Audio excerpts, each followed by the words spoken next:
pronation at the foot and a little bit of ER at the femur. So essentially, this is a single leg wall hinge with pronation at the foot and a little bit of abduction up at the top of the leg. So you can think about either nudging the femur, this leg bone, out a little bit. So instead of kind of letting this guy come in, you're giving a little reminder to stay out and controlled, or you can use a band for a little bit of resistance, which is really going to help keep this guy out.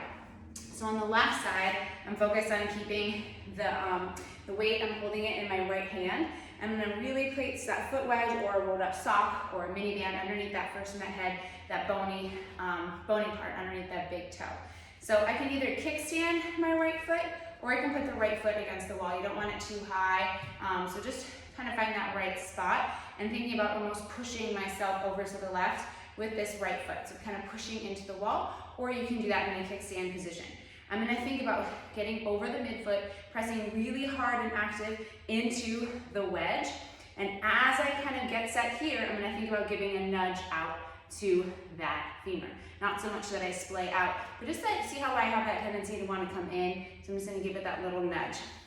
And here, I'm going to kind of get that weight over the midfoot, press hard into my foot wedge or my sock or my mini band, and I'm going to think about coming down, giving that nudge out, and coming up. So I like to sometimes play with putting the feet on the wall, kind of shifting, let this right knee go long, knee nudges out, and I'm thinking about coming down into my hinge a little lower.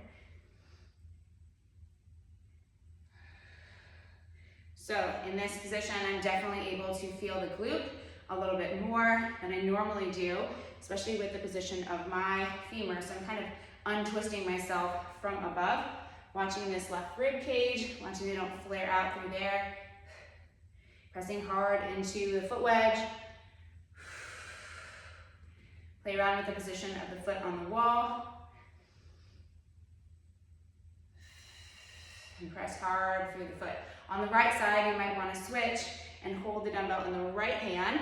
That feels just better for me. So I might switch and just do the same thing with the foot wedge, but I might hold the weight in my right hand, which is inevitably going to kind of keep this femur out too with that added resistance. Watch that left rib cage, and I'm going to do the same thing. Press hard through the foot wedge, and I'm just going to think about coming down and up in my hinge. Knee over the knee soft, weight over the midfoot, give a little nudge out, and down